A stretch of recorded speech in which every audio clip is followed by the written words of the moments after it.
not sure if I should share this story, but I'll share it anyway. We would hear banging noises and we still don't know where it came from. An alert on my phone that says person detected. There's nobody there. She's literally dead staring right at me.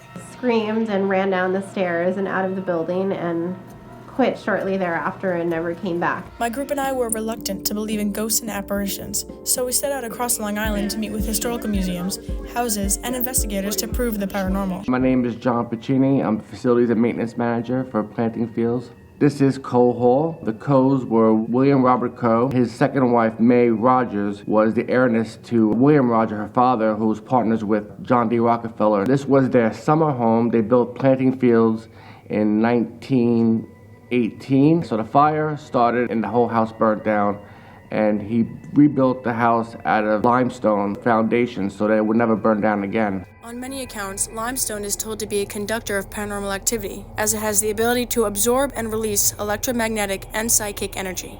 In the middle of the night, I have cameras all around the entire building.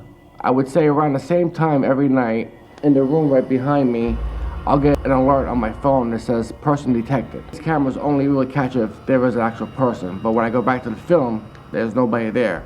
And it always happens around the same time. Something's not right. We capture a lot of orbs on video. One night the lights came on by themselves. The one thing we strive to do is preserve the history of the Coes, make the knowledge go out there to the people, have them come in and see how they lived and what they left to the state for everyone to enjoy. My name is Jennifer Piccini and I live at the Gatehouse on Planting Fields. We were painting and cleaning. We would hear banging noises and we still don't know where it came from. Whenever we go into the attic, as soon as our dog hears the attic door open, he goes crazy and he chases and tries to pull my pants and shoes as I'm climbing up the ladder.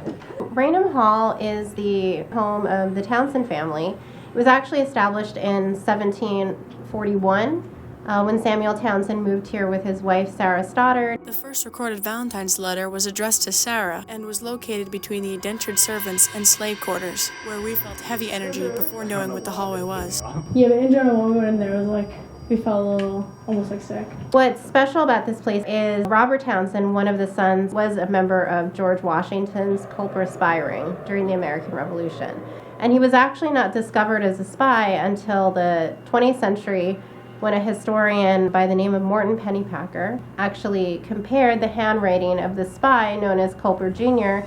to the handwriting of Robert Townsend. It kind of seems almost like a Frankenstein house in two different time periods, and that is actually the case. Samuel Townsend, his grandson, he's living in the 1850s, and so he's trying to make the house in this Victorian style. And he is the person who first names it Raynham Hall after this beautiful estate in England. With further research, we discovered that the Raynham Hall in England was where the first photograph of a ghost had ever been taken. The ghost is represented as Dorothy Walpole, Charles Townsend's second wife.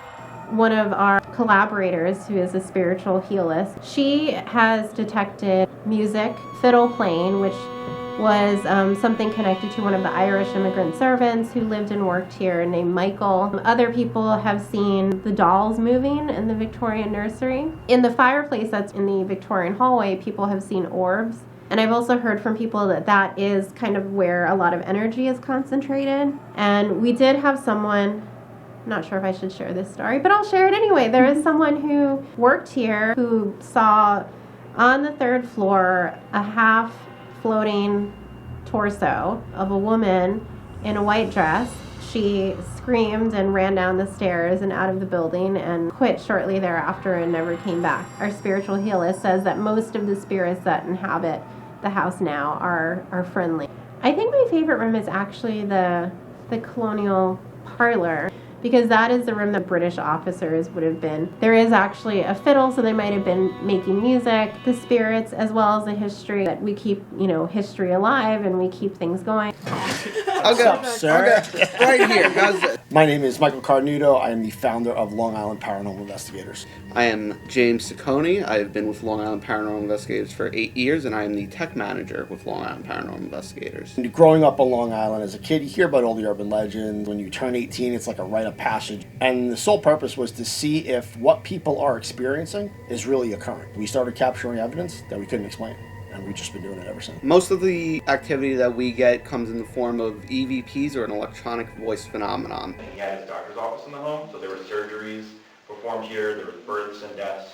You don't have exact records of these things, but a 10-year period of a doctor having an office, there's a lot. And then an office, there's a lot. We also have one of the largest collections of equipment in the world. This is so cool.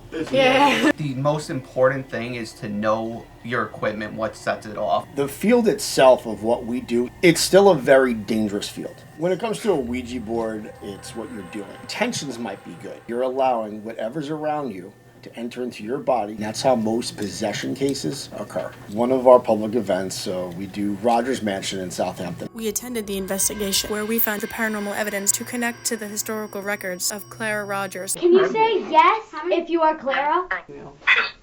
Can you tell me what holiday is coming up next month?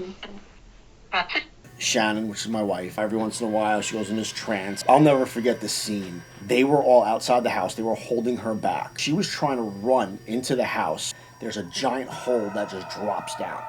She was trying to run up to that. I'll never forget the look that she gave me. And we're trying to ground her. So we ground her out and we drove home. We get home and I'm sitting in my living room on the couch watching TV, and she's literally sitting right next to me, and I'm staring at the TV and she's literally dead staring right at me.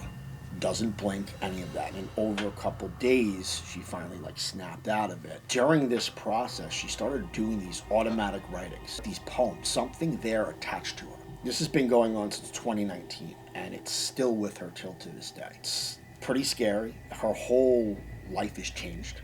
So we go back, she's gonna say all the poems. After doing the analysis, that night we recorded over 125 EVPs. After these experiences, we can walk away firmly believing in the paranormal. We encourage you to learn about your own town legends and maybe even have contact with them. Make sure to be safe, be respectful, have fun, and know your equipment.